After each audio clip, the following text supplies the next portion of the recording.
صندوقچه زولبیا، سلسله فیلمی تصویری. فیلم 12.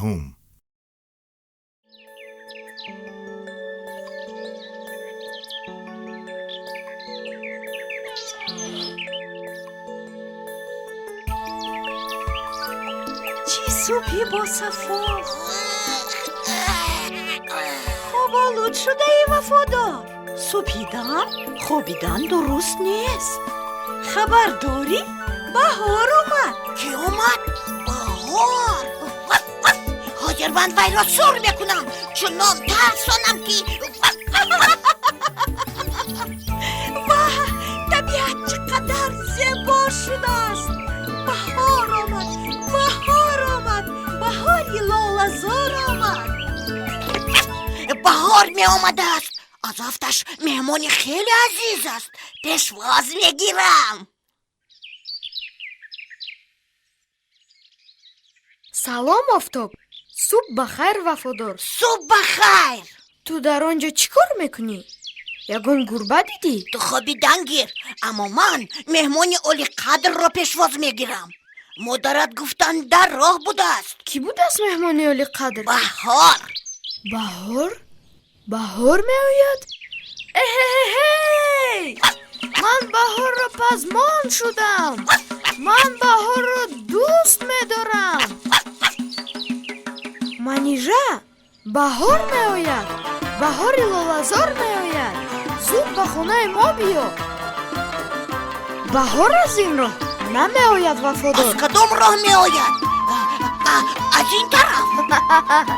нодон, баҳор аллакай омадааст. وای از سری دیوار در اومده است یا از میری خانه یا ёёро мон вафодор. баҳор одам нест. баҳор фасли сол аст. фасли гулу лола расид. акнун рӯзҳо дарозу ҳаво гарм мешавад. баҳорро сур намекунанд. сур карда ҳам намешавад. баҳорро хурсандона пешвоз гирифтан лозим. چیزی نفهمیدم. سرم تماما قرنگ شد. ту дар умрат бори аввал баҳорро пешвоз мегирӣ. барои ҳамин фаҳмиданат душвор аст.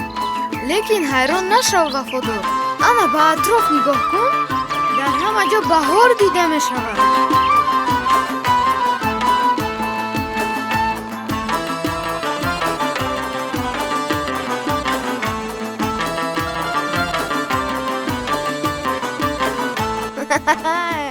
нигоҳ кун вафодор. гирду атроф дигар шуда истодааст. сармо рафта гармо меояд. ана ях об мешавад. мухчаҳо мешукуфанд. офтоба гармтар шудааст. гунҷишкак суруд мехонад. сабзаи нав дамидааст. пагоҳ фардо бойчечак ҳам мерӯяд. اکنون کم ترکت فهمیدم. нигар вафодор. боз як-ду ҳафтаи дигар мегузарад ва аз барф ҳеҷ чиз намемонад. سلام بیاشن. صبح بخیر وفادار. بهار نو مبارک. ба ту ҳам муборак бод манижа. منیجا من میخواهم یک دو هفته خواب کنم و بیدار شده بهار حقیقی را بینم. زمستانی خنک به دلم زده است. اینقدر دور و دراز خوابیدن دشوار است وفادار. تو شبانه درست خواب نمیروی و 2 هفته چی خیل خوابت میبرد. اما من میخواهم سیمرغ را دعوت کنیم یاری میرساند. ҳа, симурғ метавонад. салом симурғ. سلام بچه ها. سلام وفادار. سیمرغ من میدونم تو چی گفتن میخواهی. 10-15 روز یک زیل خوابیدن میخواهم بعد بیدار شده بهار حقیقی را دیدن میخواهم. بهار حقیقی را خوابیدن نه. هر روز پیشواز باید گیریم. اوه در این فصل بسیار خوابیدن خوب نیست. ягон фасли сол мисли баҳор ин қадар зебо нест. баҳорро арӯси сол меноманд. بله بیژن و منیژه راست میگویند. وقتی گل و لاله است. وقتی کشت و کار است. باید نهال شنانی کرد. باید چیکار کشت و کار؟ نهال شنانیش چیست؟ симурғ, шунидам кай бовад монанди дидан. биё ба тамошои баҳор равем. وفادار در وقت سیر بهار را با چشم خودش دیده میفهمد. بگذار گفته شما شود. ما به وفادار چه فصل بودنی بهار را میفهمانیم. وفادار در بهار همه چیز بیدار می شود. هم درختان، هم حیوانها، هم گلها، هم مگر درختان خواب می روند؟ البته در وقت سرما در زیر کورپه برف درختان هم خواب می روند. وقتی که بهار آمد و هوا گرم شد، شاخ و نوده درختان گرم می شود. مغچه ها بیدار شده می شکوفند. انا ببین، این مغچه درخت شکفتنی است. زمین هم از خواب بیدار می شود و سبزه ها می دمند.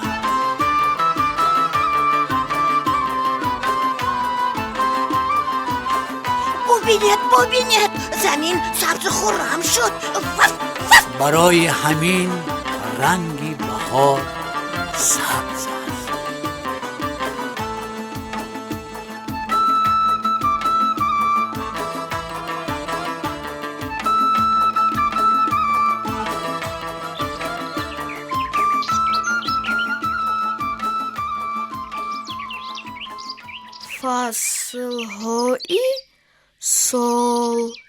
فصلهای سال. این کتاب دانش شما را زیاد می کند. مرحمت، آن را خوانید. یک سال 4 فصل دارد: بهار، تابستان، تیر ماه و زمستان. هر فصل 3 ماه دارد: مارس، اپریل و می ماه‌های بهارند. ماه مارس بهار می آید و همراهش گرمی های اولین را می آرد. آسمان قریب همیشه پر ابر است. باران می بارد، بارانی سیل، برق می درخشد و رعد می غرد. در بهار شبها کوتاه‌تر و روزها درازتر و 21 مارس باشد هر دو به همدیگر برابر می شوند. در آن روز ما عید با شکوهی نوروز را جشن می گیریم.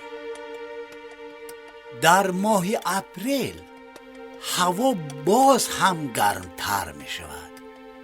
همه جا سبز و خرم، درختها گل می کنند. در صحرا کار در جوش است. کشت می کنند، دانه ها می سبزند. باران سیلش چه خیل باران است؟ باران چندین خیل می شود: نیسان، شاخ باران، سیم، بارانی سیل، ریز باران. در فصل بهار همه نمود باران را مشاهده کردن ممکن است. بعد اپریل می ماه آخر بهار می آید. ماه می خیلی فارم است.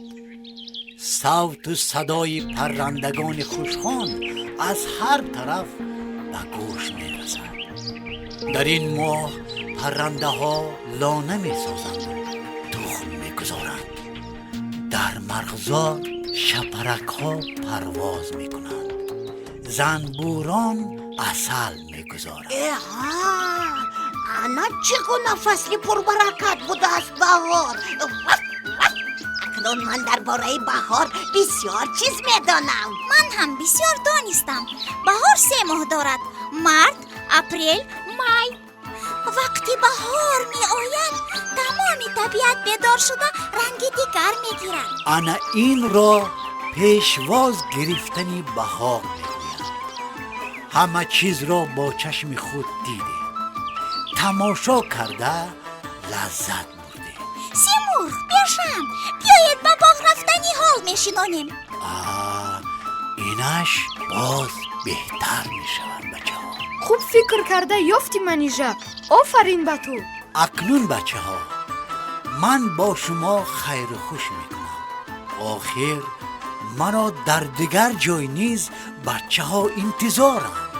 خیر بچه ها تا بازدید. خیر سیمرغ. تشکر به تو. سیمرغ